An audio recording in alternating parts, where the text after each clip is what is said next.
wanting was to go down. So I don't think that matters whose picture's there. My opinion. Okay. We'll just know that some so, other guy's Beverly. All right, so I am not using my computer. I'm using my son-in-law's, so I might mess up a little bit here. And what is it I want to click when, like, Michelle's being interviewed? Wanting was to go down. So I don't think that matters whose picture's there. My opinion. Okay. We'll just know that some other guy's Beverly. So we're live right now. What? I am not using my computer. I'm using my son-in-law's, so I might mess up a little bit here. And what is it I want to click when, like, Michelle's being interviewed? Hover your arrow in the upper right corner. The upper right corner? Of your picture. That? And then you'll see the 3 dots. Oh dear. Oh, up here? Upper right corner, right below the X, the 3 dots that are there? It should be right below your right corner picture. And I went ahead and started the live feed, so it would be, so it would your picture start at 6:30 without hitches. So see the 3 dots. So we're starting? Here. Oh, up here? Upper right corner, right below the X, the 3 dots that are there? It should be right below your right corner picture. Yeah. and I went ahead and started. So it would be, so it would Your picture. start at 6:30 without hitches. So 3 dots. Okay. So when you, let's see, can I not? Oh, there it is. And you're Let's gonna see the type chat. that. So there's the chat. I can just do that. I'm going to be moderating the YouTube chat anyway. So is this what it's going to look like, Bernice, with your screen being shared most of the time? No, we'll go back. Nope, my screen is just being shared right now, and as soon as we're ready to, I mean, we're kind of live now, but if anyone's on there already, they just get to see us in live. They just get to see us as we are, right? Love it. Yes. Awesome. So do we want to go ahead and get started, or do we need a second, or? I just hope I don't let y'all down, but I think we're okay. I'm okay. You won't. We're excited. You're going to do Excited. great. At the end of this is fun. We just have to remember, this is fun. This is a celebration of all you've accomplished, and we get to just be real and share. So, okay. That was a personal pep talk. Awesome. All right. Well, I will stop screen sharing and Okay. Okay. Oi, Yve. Well, hello and welcome to our virtual book launch. My name is Bernice, and I'd like to just welcome you to be a part of this. We're really excited that you're here. If you're joining, or when you join in the live feed, if you can post a little howdy in the chat on YouTube and just say where you're from, so we can all know where everybody's from who's coming on. And then I get to introduce our MC named Stacy. And Stacy Julian has worked in the memory keeping industry for more than 25 years. She's an author, a blogger, and most recently a podcaster. And most importantly, she's a lover of stories, especially good fairy tale. Yay, we're all glad about that. So anyway, Stacy, I will turn it over to you. Thank you, Bernice. Well, welcome everyone. This is truly exciting and I am honored. I'm not quite sure how I got the honor, other than I have the great association of Michelle Ritz, one of our authors, here tonight. But I'm thrilled that I got invited to be a part of this celebration. I think what is happening is spectacular. We have 5 women who are brave, you know, they've done something really exciting. They've written a book, they've illustrated it, they're sharing ideas. And I just think that should absolutely be celebrated. I'm so glad that you are here to help them celebrate it. Imagine us, you know, in a quaint little bookstore, right? That's what we would have done pre-2020. But in a sense, via Zoom, this is a much larger bookstore and we can all be together. And so I just am excited for these authors, excited to be with you tonight. And I appreciate the opportunity to help shine a light on these accomplishments and what they've done. So right off the bat, just a couple of housekeeping items that involve you potentially winning some prizes. Okay, so listen up. We have Lois, who is monitoring our YouTube live, which is what you're watching. And she's going to help me understand who's here, some of the questions or comments you might be submitting. We absolutely want this to be interactive as much as it can be. And so in order for you to be eligible for a door prize, and there are several opportunities for you to do that tonight to make yourself eligible, we want to know, first of all, your name. We want to know where you're logging in from. We would love to know if you happen to be a super fan of one of our authors. You know, share your relationship with them.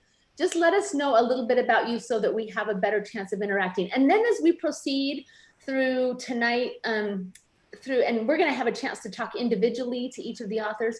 But if you have questions that arise, just ask us questions, because we're going to want to hear from you so that we can respond appropriately to you. Okay, so I think that's all I need to say right off the beginning. I'm just excited to introduce you. I think you probably, if you're here tonight, are aware that we have a brand new book that we're celebrating. It's a collaboration. But I want to ask you this question. What do time travel, okay, listen to these things, time travel, goat yoga, herbal, is that the correct way to say that, authors? Not herbal, right? Herbal healing, right? Zip lining, and a wolf in high heels have in common? Dun, dun, dun, dun, dun. You can find them all within the pages of The Girl Who Lived in a Shoe and Other Torn Up Tales. Okay, so The Girl Who Lived in a Shoe and Other Torn Up Tales is an 88-page collection of illustrated, what we call fractured fairy tales for children of all ages. That includes me. Okay, anyone who still has a child's heart right here.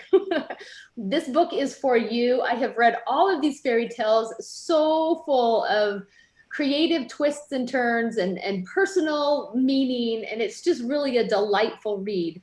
And it's written at a 2nd or 3rd grade reading level, so it actually is for younger children as well. So girl power, you'll be glad to know, abounds in this collection of fairy tales. A girl who lives in a shoe sets out to rescue her father, who was captured by a giant. Rita Van Winkle wakes up to flying cars in a space-age society. Tara, a shepherdess, faces off with the big bad wolf. 3 granny goats impart their wisdom, and a man learns that you can't judge another person by the way they look. So these are this is time-honored wisdom repackaged in some familiar storylines that you're really going to love. The collage illustrations throughout add a touch of whimsy and magic to each torn-up tale. And I have as much to learn about these beautiful ladies, authors, as you do tonight. So we're super looking forward to just diving right in. Does that sound okay? Am I doing okay so far, you guys? Great. Thumbs up. Okay. So first of all, and I want to check our chat box. Thank you. I'm already getting questions, which is exciting. Oh, maybe not. Maybe we're just getting comments about how we're doing. Okay. Perfect. I'm just gonna pause and check the chat box because I don't want to miss your comments as you leave them for me. Okay, so I think what we want to do is do a first round. Do we want to do a first round of door prizes? Is that true? I'm looking at my outline. Oh, look, I have a comment. Oh, this is fun. Okay, this is from Salida Rebo. Celinda Rebo. Yep. Oh, Celinda. Oh my heavens, I have to slow down long enough. Celinda Rebo. Okay, she says, I'm Michelle's college roommate, and I am so excited to see the celebration of her dream come true. Celinda, thank you for being here. True friends show up to celebrate true friends. That's exciting. She says she's been working to write this book for quite some time. So excited for her. Angie Quantrell says, hi, Beverly, logging in from Yakima, super fan of my critique partner. So this is so exciting. John Snyder says, I'm a super fan of Lorelei. Am I saying that? Lorelei. Sorry, I practice. That's okay. Guys. So if I mess up, it's not Lorelei's fault. It's my fault. That's all right. Okay. He says he's a super fan because he's your husband. So that's a good combination, right? Husband and super fan. Yes, my super supporter. And super supporter. Okay, so before we dive into some interviews with each of these women, actually, I want to learn a little bit more about the project. I'm trying to look over at my itinerary that Bernice has given me, which is so detailed and so good. Will you tell us, Bernice, just a little bit about the inspiration behind the whole project, the process, and just kind of how this came together, this collaboration was born? Yeah, I'd love to. The end of August, beginning of September, the Society of Children's Book Writers and Illustrators had an online conference. And this may have been the first online big conference that they've ever done. And during the conference, a number of the different presenters shared about the importance of collaborative works that they've been part of and collaborations. And so it kind of got me thinking, hey, I wonder if my critique group would like to work together on a project to do a collection of fractured fairy tales. And ever since COVID hit in March, we hadn't really been producing very much, and we hadn't met consistently. And so I kind of thought that maybe this would be a way for us to get over our COVID slumps. And as you can tell, they all said yes, because here we are. So tell me a little bit more, and I don't think I'm the only one here maybe, what exactly is a critique group? So you were getting together just to practice writing, sharing? What does that look like exactly? Yeah, we were getting together virtually, and Michelle wasn't part of our group at the time. She was a part of a different group that I was in, but she just fit right in, so we asked her to be part of it. But yeah, we just get together once a month on Zoom, and we critique stories that other people have written and provide feedback. And wonderful, thank you. That was just a Stacy question out of the blue, so thank you for answering that for me. That's awesome. Okay, so I'm just checking over here in our comment box. Let's see. Oh, John Snyder and Celinda Rebo are our first two winners. Thanks for showing up early. That's how you get rewarded, right? When you show up early and you make a comment, we are going to reward you. So congratulations. And just so you know, also logging in, we have Janice Jensen. I know Janice because Janice and Michelle and I all, we were the same, what do you call that? Same years together in Lewiston, Idaho. In Lewiston. Janice says, I'm checking in from West Tennessee. Also tuning in is Jerry Smith. Hello from Calico, New York. Hey, New York. Everybody went to New York. That's awesome. And then John Snyder has a question for you guys before we maybe dive into some individual conversations. How did each of you meet? Can someone speak to the relationship, the friendship that's grown over the years? I'm going to pick on Michelle. Michelle, tell us how you met this group, and then we'll just see if anyone else wants to share. Okay. So I took a children's picture book writing class from Bernice about 3 years ago. There was one at the local college, and Bernice and another woman, Jill Thomas Jurgensen, were teaching. And after that class, Bernice and I and several other women who were in the class formed a critique group here in Lewiston.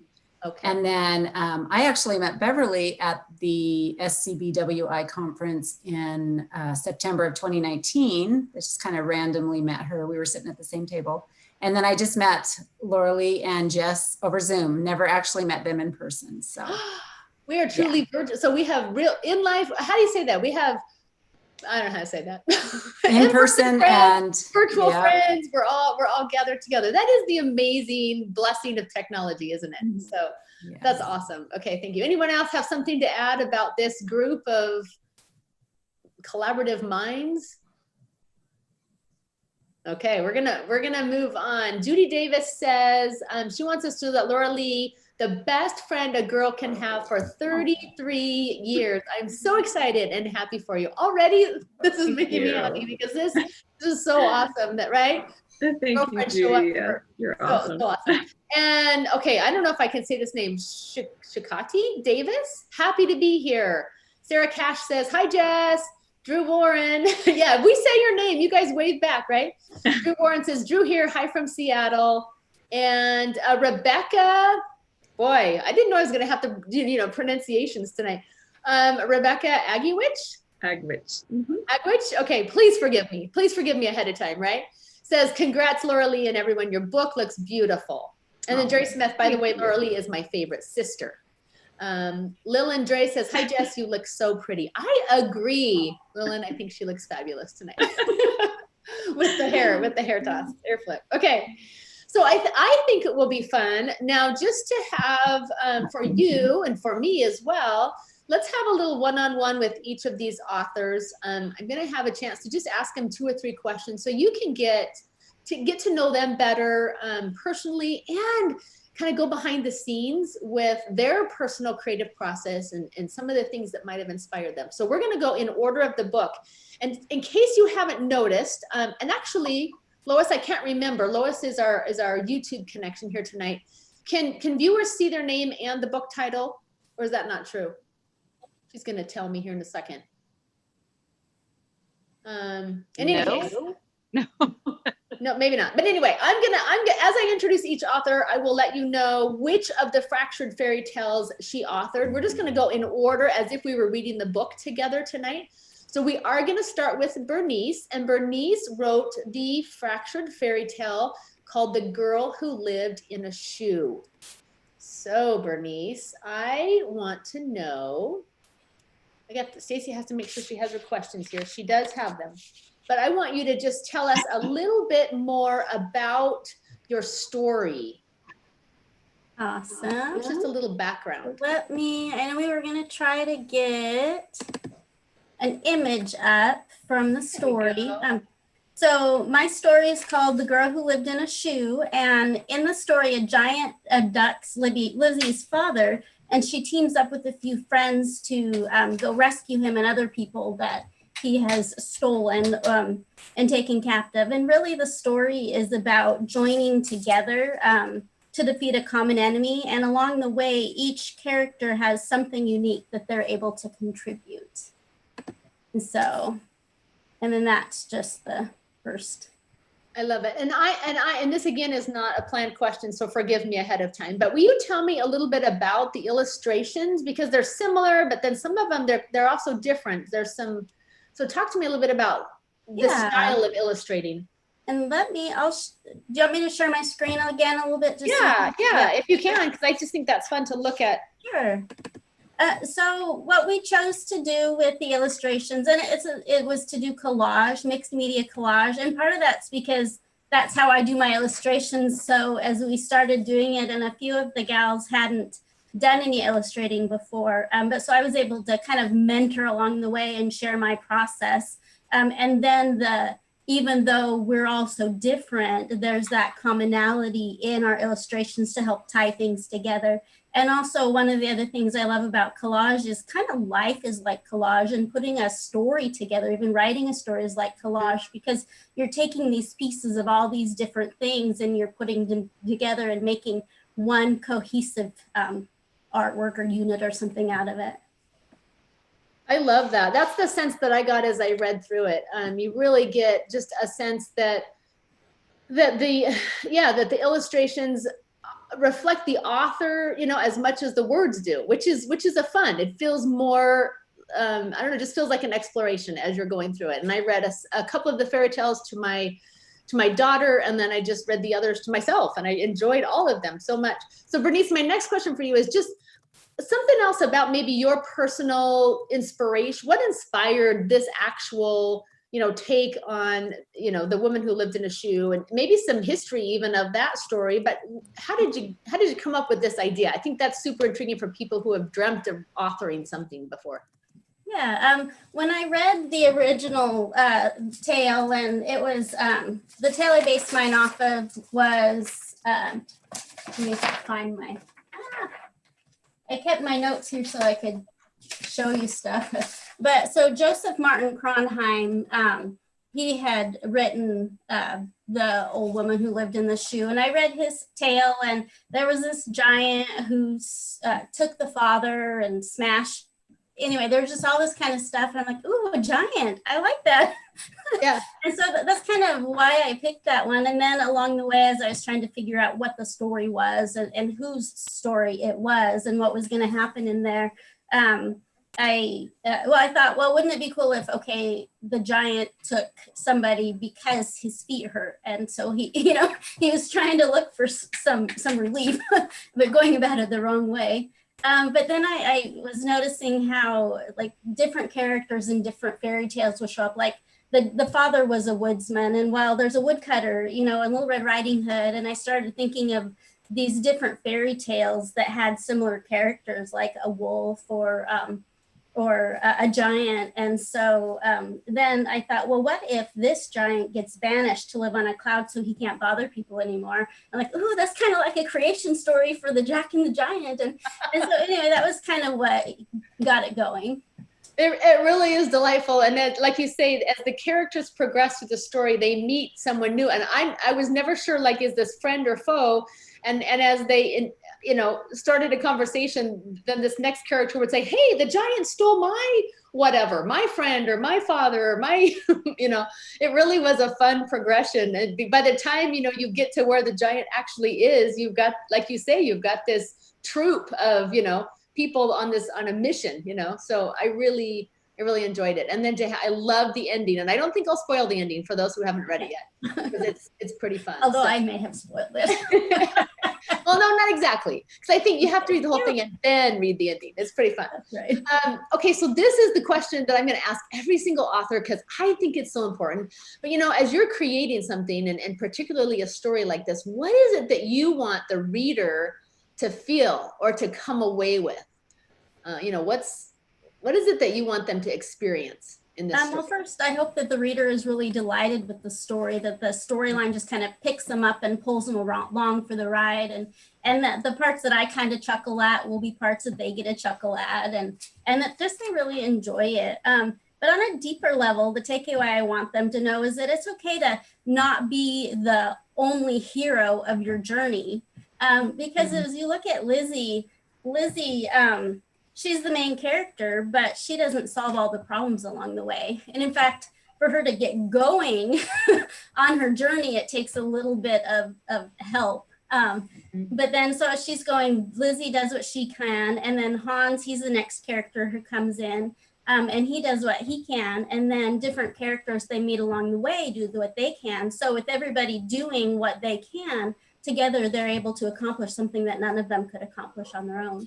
On their own. I love it. And there is an exciting thrill ride zip line across a deep ravine that I, you know, I had fun reading this, because I found myself taking on accents, you know, and becoming these characters in the story. So anyway, I really enjoyed it. Is there anything else you want to add?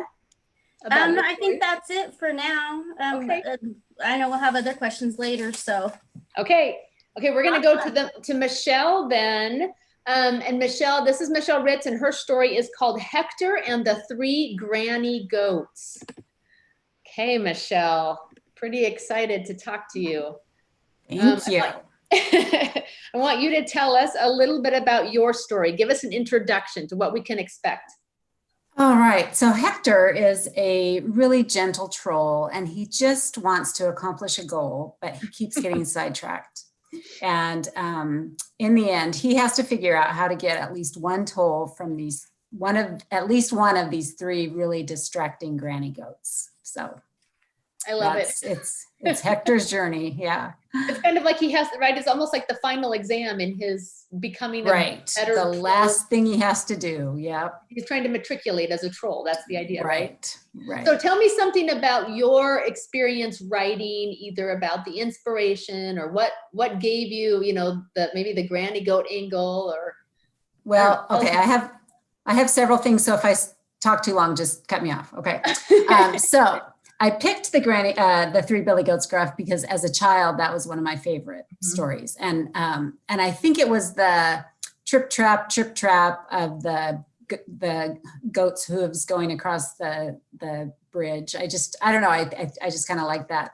There's a really gruesome ending that I will not tell you. You can look it up if you want to, but I wanted a much gentler story. So, so as far as characters, I really wanted Hector to be a really strong daddy figure, strong father figure. A lot of times dads are just not portrayed well in TV and stories and movies. I didn't want him to be strong, like macho or tough. I wanted him to be a present dad who was involved with his kids' lives. And so that's how it starts, is he's telling the story to his kids as they're getting his little trolls as he's getting ready to put them to bed. And then as far as the granny goats, of course, in the original story, it's 3 billy goats. And I wanted to change them to girls. So they were going to be nanny goats. And it just kind of evolved into granny goats because we were trying to, you know, and this is where a critique group comes in really handy because they give a lot of feedback, a lot of suggestions. And in the end, they ended up being 3 granny goats. And as a grandma myself, I love being, you know, I love that aspect of the story. Let's see. Oh, there's a yoga feature in my story because I love doing yoga. Yeah. I have goats in my story. So I have to have goat yoga, right? Mm-hmm. Because goat yoga is fun. And I mean, I'm assuming it's fun. I've actually never done it, but I would really like to. But for those of you who think I'm making that up, there really is something where you have a yoga class and there are baby goats and they just kind of mill around or they jump on your back when you're in different poses. You know, it's a real thing. And the last thing I wanted to talk about was, as far as my experience, I really wanted to have a picture and technology just got the better of me, but I'll post it on my social media page. But one of my roommates is here tonight. I think the others have signed on too, but we get together every couple years. And the last time we got together was in Breckenridge, Colorado. There was a troll statue sculpture there that I had heard about from one of my sisters. So I kind of dragged these ladies on a hike. They were very good to go with it, you know, to go with it. But we found this awesome troll sculpture. It's made out of wood. It's just huge. It's just amazing. And I knew when I started writing the troll story that that's what I wanted to base my Hector character on. No worries about the sculptor thinking that I stole his, you know, design or anything, but it's just, I love that connection that to these women who were a big part of my life when I was in college and still continue to be. So really That's love awesome. that part of it. So they were with you when you experienced the troll, right, statue, and now it's come full circle and it's come full creating circle. these. I love it. And I personally, I'm just entering into the granny phase of life. So I really connected with granny goats. I thought that was a really fun. So just curious, have you been into Seattle under the Fremont Bridge overpass? There is also another big troll. I have heard about that. I have not been there. I think my husband and my son and one of my daughters have seen it, but I have not actually seen it. Well, I'm imagining a Michelle picture holding the book under the, right. Next time I go to Seattle. The world and right. Oh, I love it. Right. Well, okay. And final question, because this is, you know, I want to know, what do you want the reader to experience? What do you want them to feel? What's the takeaway ultimately? So to be honest, when I first started writing the story, I just wanted it to be funny. I love whimsy. I love humor. I just wanted it to be kind of a silly, funny story. But in one of our critique sessions, Jess actually pointed out that there's kind of a mindfulness aspect to my story where the grannies are helping Hector as he's becoming more frustrated, he's becoming more angry, as his goal is not getting accomplished. And so I'd like for kids and even adults to recognize that there are times when we just need to kind of step back, take a break and do a little bit of just breathing or whatever we need to do to kind of calm down. And I think the last thing is Hector really had to be creative and he had to be persistent to achieve his goal. I think that's a good lesson for all of us, that we really have to, it's going to be hard sometimes, we're going to get disappointed, but we just have to stick with it. Well, that sounds like three awesome purposes to me. Yeah. You know, a little bit of laughter mixed with some lighten up, and then persist, never give up. Yeah. Awesome. Yeah. I am loving already just what I'm picking up about this collaborative, not only the critique group, but how these stories have evolved and as you've interacted with each other. It's really awesome. It's been fun. Yeah. Okay, thanks, Michelle. All right, so now I'm going to talk to Laura Lee. Laura Lee authored the story Rita Van Winkle, which is really a fun, they're all fun, but I really enjoyed this one as well. So hello, Laura Lee. Wave to all your adoring fans. You have adoring fans here. And I don't know if I'm supposed to stop and no, I think we just finished our interviews first. So anyway, tell us a little bit about your story. Okay, so my story is about Rita Van Winkle, who storms out of her house, angry with her family and just fuming. And so she makes a wish, like a lot of kids do, that they want to be old. They want to be away from their family and just be on with their life. And she, like the real Rip Van Winkle, she goes to sleep and wakes up far into the future and realizes maybe that's not such a good idea. It really is fun. Now there's kind of a magical sleepy penny involved, right? The transport. Maybe you're going to tell us more about that. I was going to say I shouldn't be answering for you, but I really had fun with this story. So tell us more about the experience or the inspiration or process for you.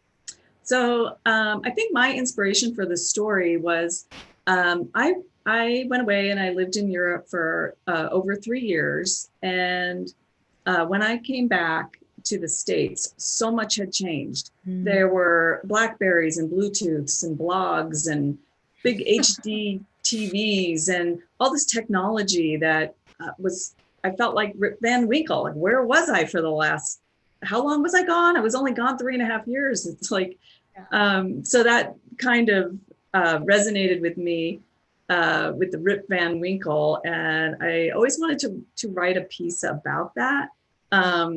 And so when Bernice suggested we collaborate on a fractured fairy tale, I thought, oh, I think I want to work on this and see if I can make something come of that.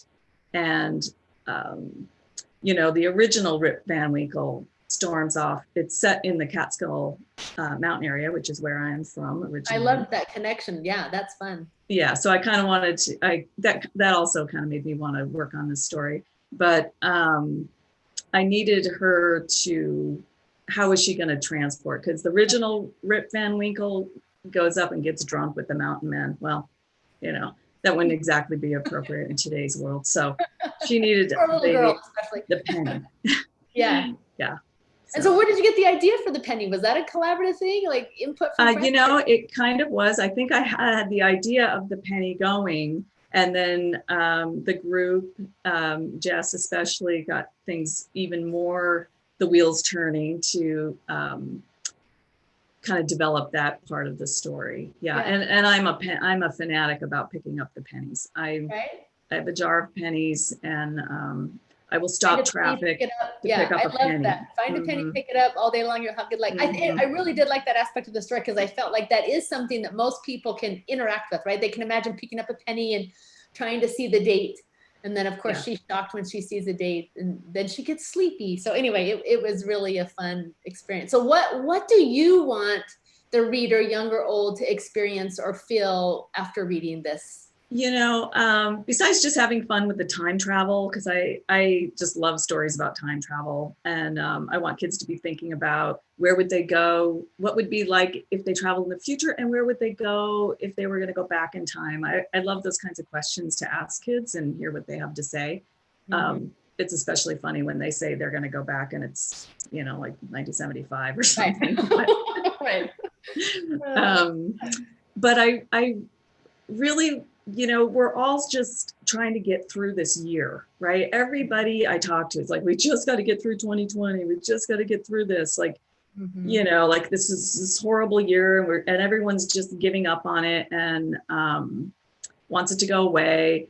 And I sort of want the message to be more living in the moment, you know, and trying to appreciate what we have right now. So, you know, if I were to be zapped out of this moment, sure, I would get out of 2020, but there's so much I would miss with, you know, connection to family and my neighbors and my friends. And so I guess it's that, you know, we don't want to wish our lives away. And so many adults, we do it all the time, right? We wish for the weekend, we wish for the next vacation, we wish for the next paycheck or whatever. And we're always wanting to wish time away. And I think that's the message, is maybe we need to back up and just enjoy the here and now with the people that we're with.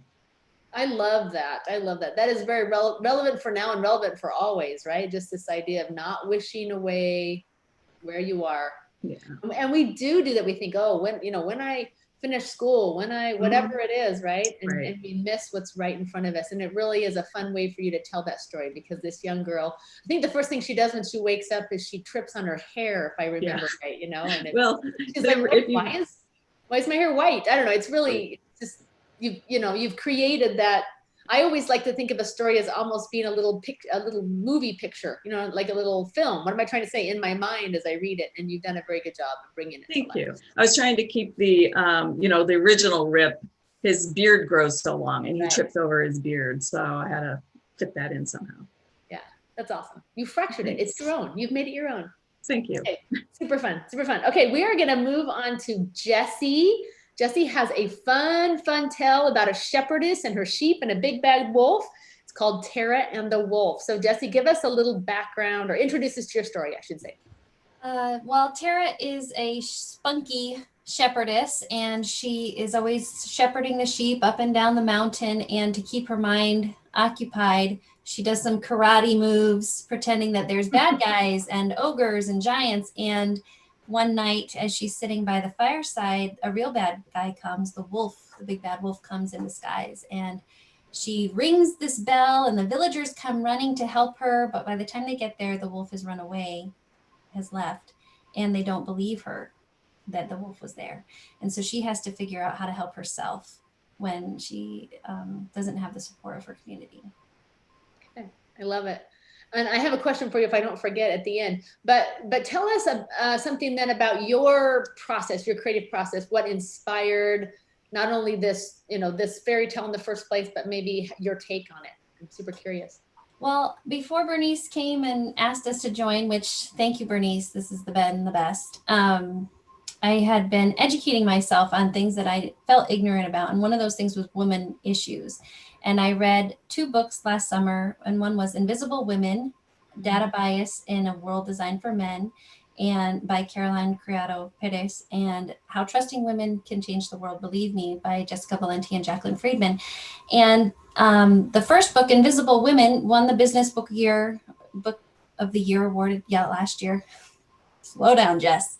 Okay. And it really just showed how the data that we collect, how we analyze it, and how we use it is really not accounting for the differences between men and women and the needs that women have. And it was really validating for me as a woman, because a lot of the things I thought were my personal struggles, I realized were struggles that women all over the world are facing. And some of them are facing worse struggles, obviously. And the second book is a book of essays from women from a lot of different backgrounds. And the main message that I took from that book was that we need to be seen and see ourselves as the expert witnesses in our own lives. And there's a lot of skepticism culturally and historically brought to women, and it's to our detriment as societies and individuals. So all of that was going on in my head when Bernice said, let's fracture fairy tales. And I thought about The Boy Who Cried Wolf, and I thought, well, what if it was a girl? And what if she was telling the truth? And so then the story was born. Wow, I love that. You guys see how fun it is, right? To get inside an author's head and learn a little bit more about why they've taken a story in a particular direction. All of these messages are so relevant. And I guess I'm skipping ahead. I don't want to forget my question, but I'm gonna let you answer the third question first, which is, what is it that you really want the reader to feel or come away with? I want them to have fun. I want this story to be really fun. It's kind of a heavy topic, like I just said, a heavy thing, right? But I want it to be interactive and fun. I want them to be nervous at the right times and excited and whatever. And I want it to start a conversation. I want to talk about, have you ever told the truth and not been believed? Or, recognizing that bias is a part of being human. We all have it. We don't need to feel ashamed, but let's talk about it. Let's notice it. And then let's do something about it. Yeah. So I want it to be an empowering book. I love it. I think it is. Well, and I think any good story, right, has meaning on multiple levels. There's the meaning that, that a young child's going to take away, that second or third grader. And then I love how you're suggesting, as you continue to read these stories over and over, there's certain questions you can ask that, that get you conversing one with another, and then, entertaining these weightier matters. So that's really awesome. So my question for you is, isn't it the wolf? Like, doesn't the wolf, as the villagers come up, right? the wolf, I feel like Are the wolf. you really gonna give spoilers? Okay, okay. What is this? I had to read it twice because I'm like, wait a second. Not only is the wolf in disguise, but he's like really He gaslights everybody. stealthy. Yeah, he's a sneak. So anyway, okay, it's a fun story. All right, I won't. All right, I guess I already made it. Let the cat or the wolf out of the bag rather than disguise. But anyway, okay. Well, thank you, Jess. It was awesome.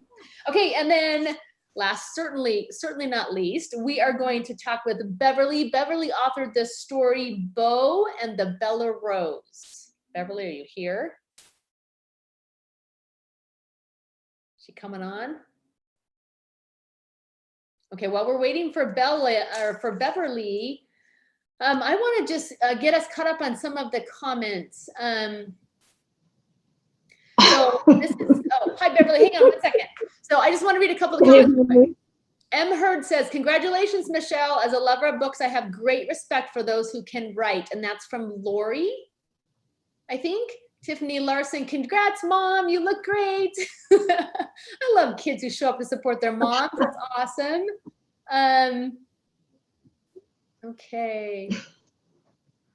I'm having, Yes. I can't, whatever it is. And lots of great comments on the style of the illustrations, the collage, the color. Okay, am I on now? Super fun. Okay, Beverly, are you ready? You ready for your interview? Can you hear me? Am I on? Yes, you are on. Yes, I am ready. You're on and you look fabulous. And So I want you to tell us a little bit about your story. Introduce your story to us. I will. First of all, I want to say I'm at my daughter's house. I am not familiar with the computer. Oh. So that's why there was a little delay there.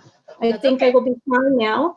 So the story is about a young man by the name of Beau, who ends up wandering in the garden that's owned by a beast. And because he is a veterinarian, he is interested in herbs. So he ends up taking some of the herbs. The beast discovers him and she demands that he stay with her for a period of time to pay his debt. And he reluctantly agrees to do so. And in the process, finds true love. And of course, it's a love story. Yeah. I love it. I love it. So tell us a little bit about maybe how you chose this particular fairy tale to build your story from, or inspiration. What is it that you want to share that's kind of behind the scenes in your own creative process? Well, there is a behind the scenes story that goes with this, which I'll share in a minute. But the reason that I chose it is because in watching the Disney movies, of course, that influences all of us and influenced me. It and Frozen are my two favorites. Yeah. And it has to do with, the self-sacrifice of love. And so with Beauty and the Beast that the story comes from, I just have always loved that transformation that happens in the end of the story where the beast is changed back because he changes, but because it's through love. So that was the motive for this story. I do want to say too that when Bernice presented her idea, I had been thinking I would really love to fracture a fairy tale. And I thought of that about maybe about 2 or 3 weeks before she gave her offer. So I was like really on board with this. Awesome. Okay. Yes. Okay. So tell us a little bit about I'm sorry, I lost my train of thought for a second. Oh, and then the last question, what do you want the reader to walk away with? Like, how do you want them to feel? And I'd love to know a little bit more about the role reversal, if that was an intentional thing with you, where normally, at least I anticipate the beast being sort of the male figure and, and Beauty, and you've done this twist, which is really interesting. I'd love to know more about that. I didn't tell you I was going to ask you that, so sorry for putting you on the spot. But okay. Tell us how you want the reader to feel. Well, I do. Sorry. Yeah, all right. Before I go into that, I do want to share something else. But first of all, yeah, I just thought, what would it be like, if the beast was a female and not a male, because Beauty usually think with women, and so it would be a very strong contrast or, just the feeling of a woman being a beast. And so I wanted to do that. And the whole thing with the herbs, which is part of the story, is something that I used to be interested in years ago, and specifically for healing purposes. So that plays into the story. But what I want to share is when I was doing my research on Beauty and the Beast, learning about it, I found that there was a true Beauty and the Beast that happened back in the 1500s. So the story goes is that it was a boy of 10 years old who lived on the Canary Islands. He was considered kind of a half beast human hybrid, treated like an animal. And he was discovered, I don't know if it was by the King of Spain or not, but anyway, he was eventually given at age 10 to the King of France. So the King of France liked to collect unusual people. And so this was a great gift for him. So anyway, when he got the boy, and his name was Pedro, the boy, he took him to the doctors. Doctors declared he's just a normal boy, but he had hair growing all over his body. So basically, not in the palms, not in the feet or on the soles, but everywhere else, several inches long of hair all over the body, dark hair.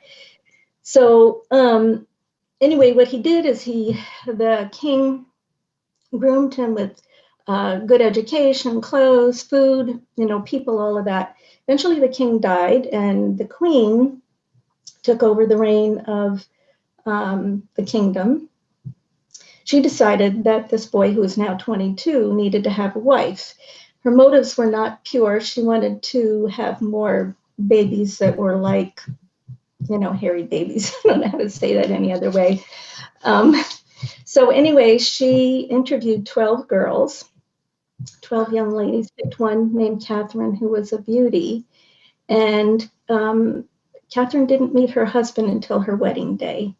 And so she did end up marrying him. And apparently she fell in love with him because he was a very kind man. They had 7 children. 4 of them had the same problem. It's called hypertrichosis. Okay. And it's a malfunction of the 8th chromosome, apparently. Wow. So anyway, they had 4 children that were with the same condition as the father, 3 girls and a boy, and the other 3 children were like their mother. And then the couple lived for 40 years. So it was a good marriage. Wow, that's fascinating. Who would have known? And probably the gal that wrote the story Beauty and the Beast back in 1740 took that story for her, her inspiration. So anyway.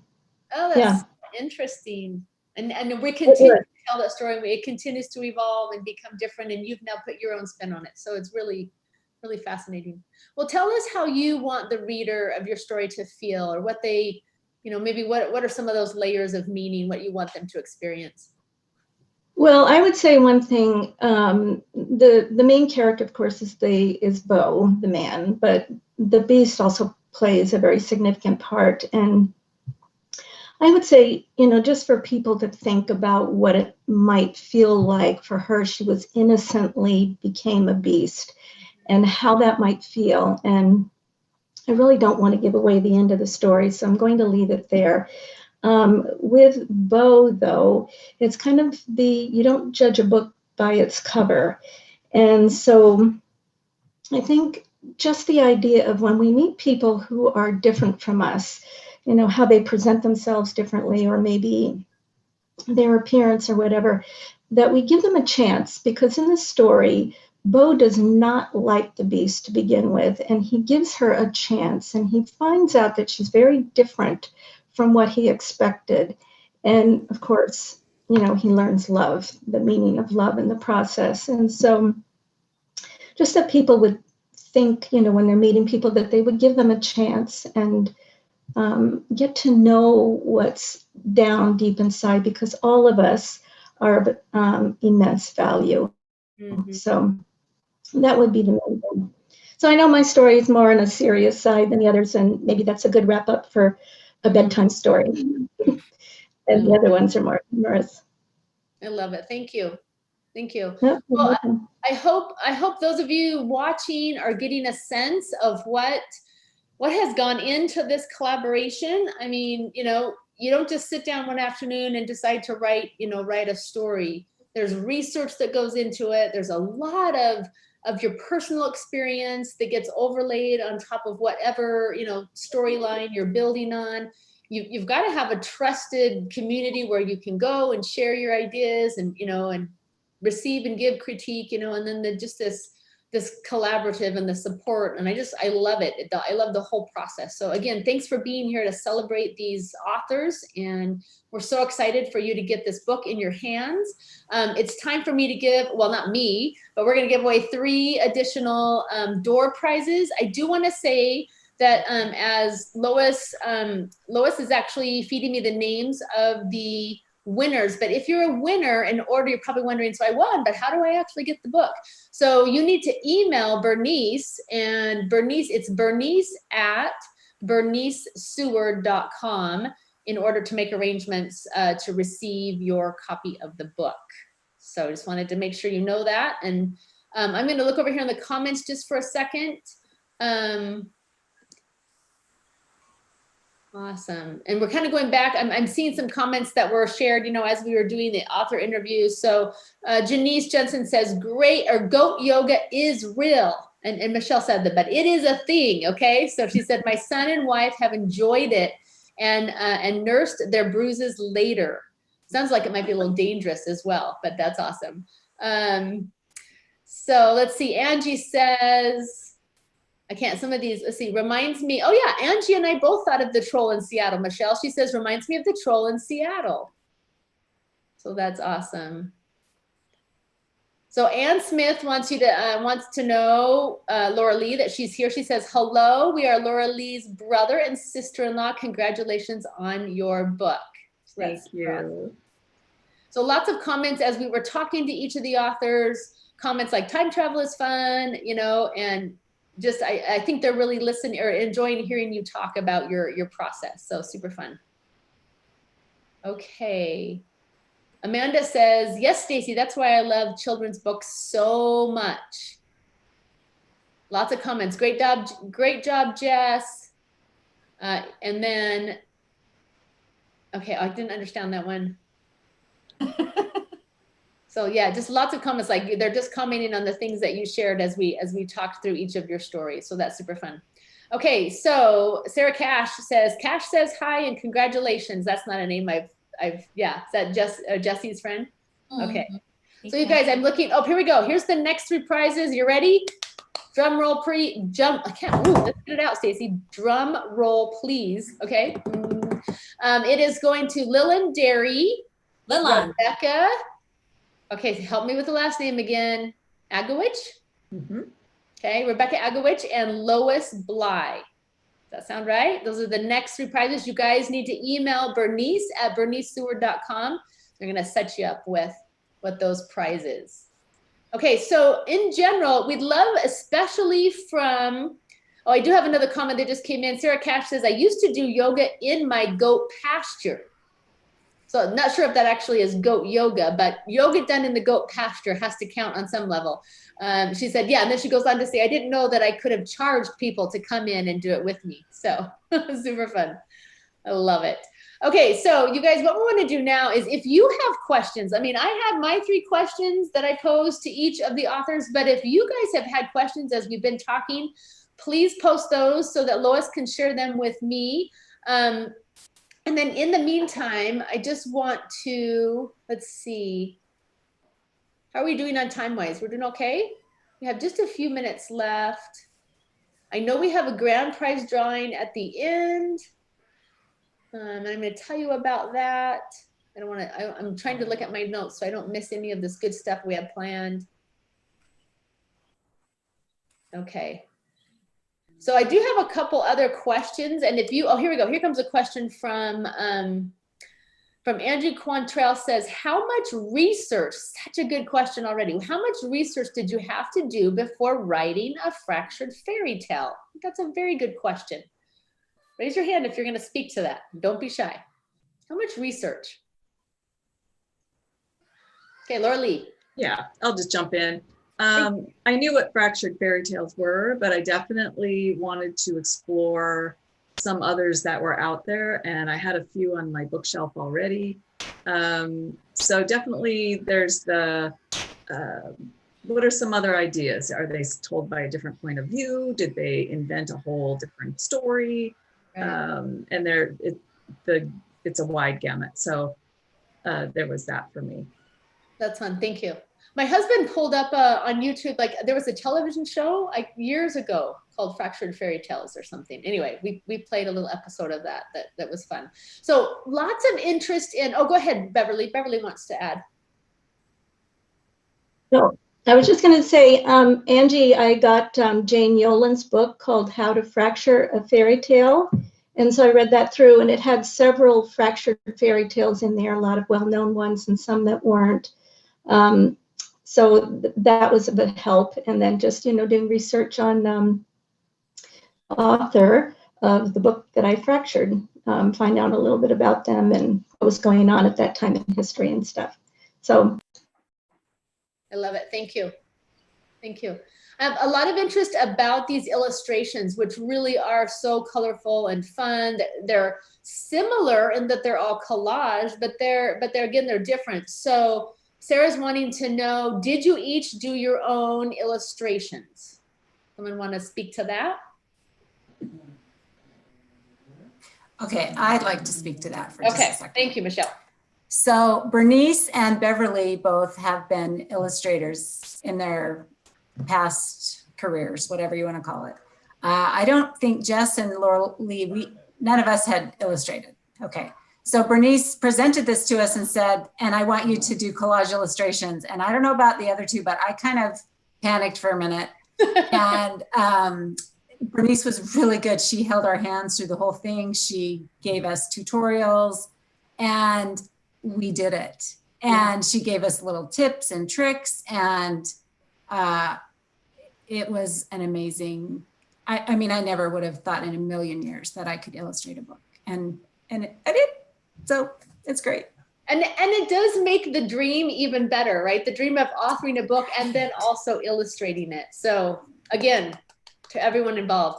So Linda wants to know, is this your first book? For everyone here, is this a first book? You can just go like this. Yes. Or like this. So Bernice has published before. Beverly? Oh yes, you're like, yes, the first book. I was going to say, yeah. So it is my first book as an author, but not as an illustrator. Oh, okay. So I've done that in the past as well. And yeah. Okay. And I do have. Oh, go ahead. Oh, I was just going to say, I do have another one coming out that'll be coming out next year. So as an illustrator. Wow. But yes, first as an author. So it's a thrill. Yeah. Exciting. Yeah, really is. That's awesome. Sam Goodrich, when do we get more books? I don't know. As in copies of this book, or as in the next thing? He probably speaking is, when does the next book come? And these guys are probably like, let me take a nap first and get back to you, right? I don't know. Do you have plans for another book? Another collaborative? No? Or anything? Anybody else have plans that they're working on? Beverly will be illustrating another book. Anybody else have another actual book in the works, authoring, fracturing stories? I think that Bernice really empowered us to feel like we can do anything. She's been amazing. I'm going to cry. Oh dear. She's been an amazing leader for us to show us that we could get our books out there to be seen and read and enjoyed, that we could create art that was, I have come from a family of fine artists, and I never thought that I would create something that I would want to look at. So it's been amazing. Sorry, I don't want to be like this. I don't think you have to be sorry. Breathing deep there, Michelle. I'm breathing deep. Okay. So what I'm trying to say is, I don't know if we're going to do a book together again. I would love it. We haven't talked about it yet, but I am making more books. and they Yes. are going to be on the shelves. And I am buying these women's books when they are on the shelves. And I couldn't be happier or more proud of this. I love it. Well, you know, Jessie, you spoke to this idea of women needing to be seen. And I think, honestly, we have to see ourselves first before we can expect someone else to see us. And I really, again, just commend each of you for doing this. It's a very vulnerable thing to put your personal work out into the world. So the fact that you've done it, and Bernice is your fearless leader and has given you, you know, the foundation to build on, is just such totally something. That's why we're here to celebrate with you tonight. Really, really a beautiful thing. So a couple other questions that I don't want to run out of time because I need to talk about. We have some good questions. Let's see. Oh yes, okay, Anne's helping me out. Fractured Fairy Tales were from Rocky and Bullwinkle, the old kids TV show. So thank you, Anne. Just so you know, it was something that was on television. And then just, yeah, lots of comments on, so awesome that you were able to illustrate your own stories. That just makes it even better. John Snyder is curious, how long did the artwork take each of you? Because we talk a lot about the writing process. What is the illustrating process like? And maybe what someone who hasn't spoken yet can speak to that. That would be Bernice or Laura Lee. Let's see, I can't remember who talked last. Bernice, you take this. I think the time it takes for the illustrations is different for every person. And you've got the drawing and sketching and composition time. And the nice thing about collage, especially when you're focusing on simple shapes, and when you're creating your own papers, so you have these beautiful textures and all these different really cool things that are coming in and that are adding a depth and an interest to it. But so you're taking the time to create those, and really, you know, I get lost in the time that it takes to do those because I enjoy it so much. So I think, and Laura Lee had shared at one point that, yeah, my room looks like a kindergarten room and I'm liking this more than I thought I would. So I guess it's hard because when you enjoy something, you lose track of the time that it takes to do that. So I'm not a good one to ask on time because it just kind of slips by and it's gone. And yeah. Well, no, it is a flow experience. I think that's how, you know, I'm gonna impress you right now. That's a Haley Csikszentmihalyi thing. He's the author of Flow, and he talks about getting lost in a creative process and losing track of time. So maybe the answer is it took time, but we can't tell you how much because it was so much fun. How about that? Yeah. Go ahead, Beverly.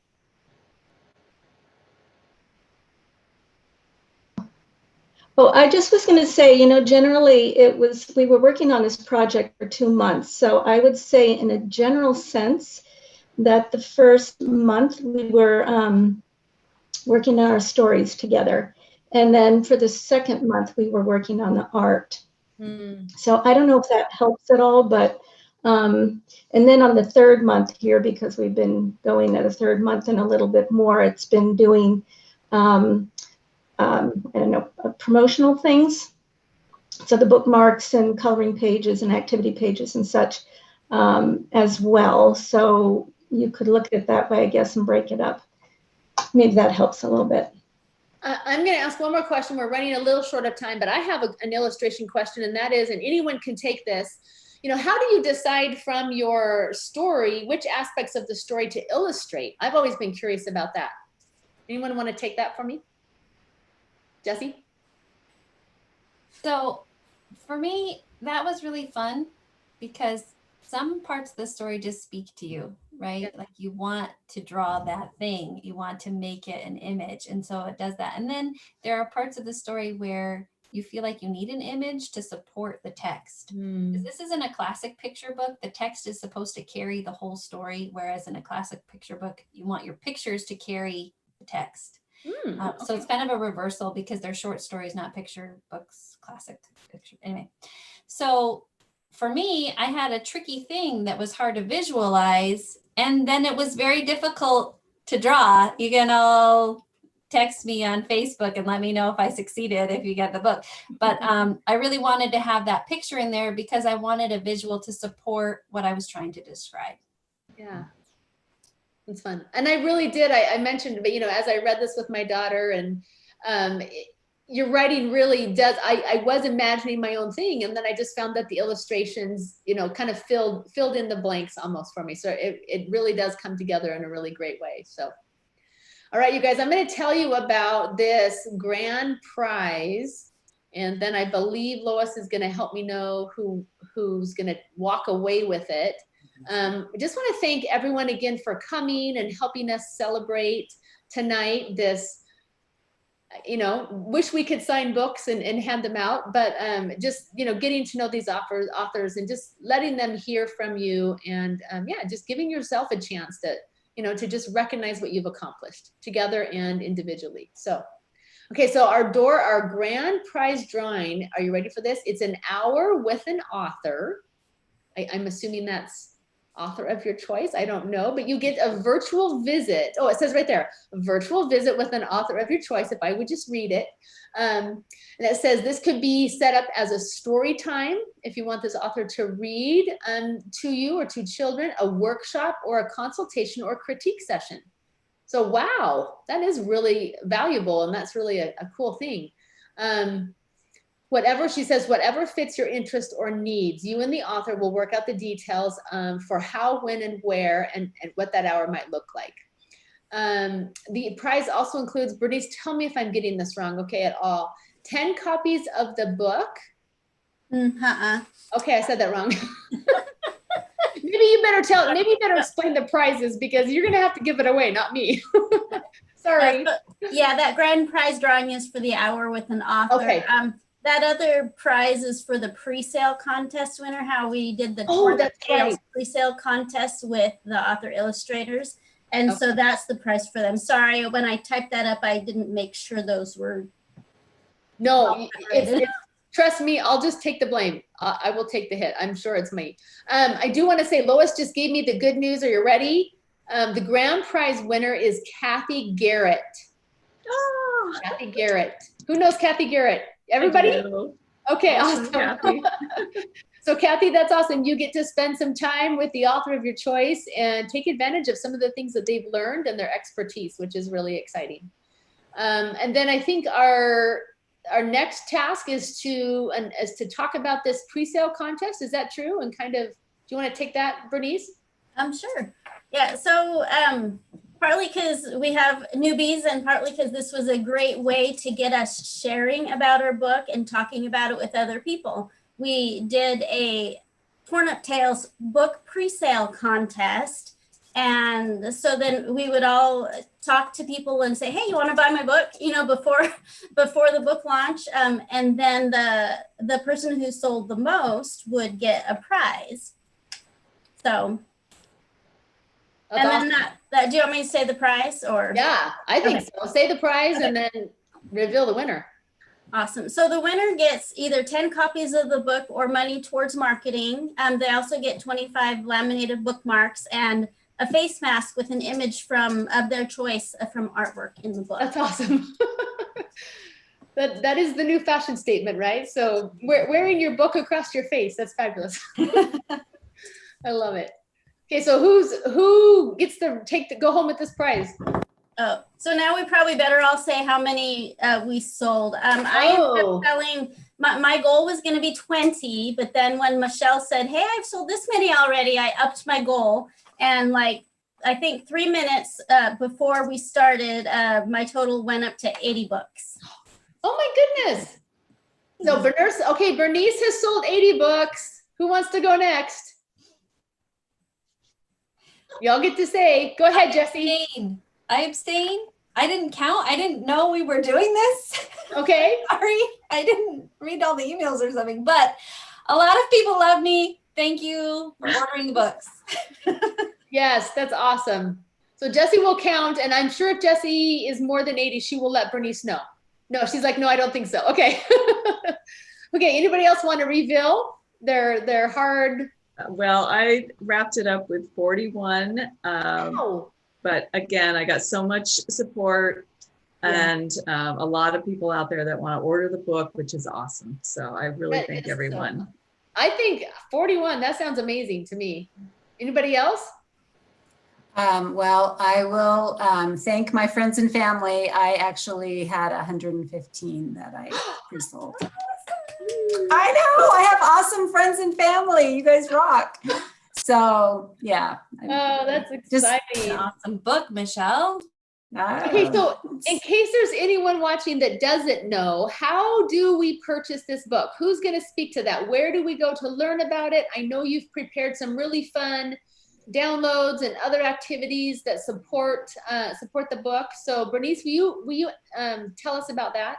The book has its own page on my website, and I'll make sure that our YouTube live moderator posts the link to that book's webpage. But it's just www.berniceseward.com. And then if you click on the My Books tab, and then you click on the cover of the book, it'll take you to the books page. Okay. And for ordering the book, you can order from us individually, or you can order through Ask For It at your independent bookstore. Definitely let's try and give as much business to our independent bookstores as we can, since they are especially struggling with all the COVID stuff. But you can also find it at online retailers. Okay. And I'm just getting word from Lois that, and I failed to mention the last two door prizes, Judy Davis and Boonson Goodmanson. Goodmanson. Okay, She's thank one of my you. roommates. Yeah. Thank you. So those two are also in that pool of people walking away with a prize tonight, which is super awesome. Okay. Well, I think that wraps it up, unless I've missed something. We again just want to thank all of you for joining. Super congratulations to these beautiful ladies, to what they've accomplished, both writing and illustrating.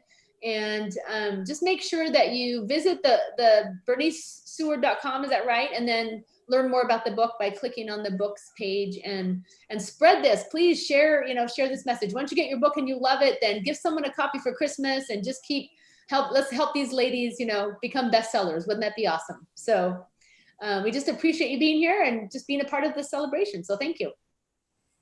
Thank you. Thank you, Stacy. We can all wave and say goodbye. Goodbye. Bye. And thank you to Lois, who was our helping us out on YouTube. She made it possible for me to try and do my job. So thanks, Lois. And my son Caden did YouTube stuff too. And yes, thank you. All tech support. Thank you. We love you. We don't know how it works, so we're glad someone does, right? That's right. Okay. Thanks, everyone. Bye. Bye. Bye. Thank you. Bye. Did that work okay? Yeah, that was great. Okay. Yeah, That was fun. great. Thank you I don't know how I got to be part of this, but thank you so much for letting me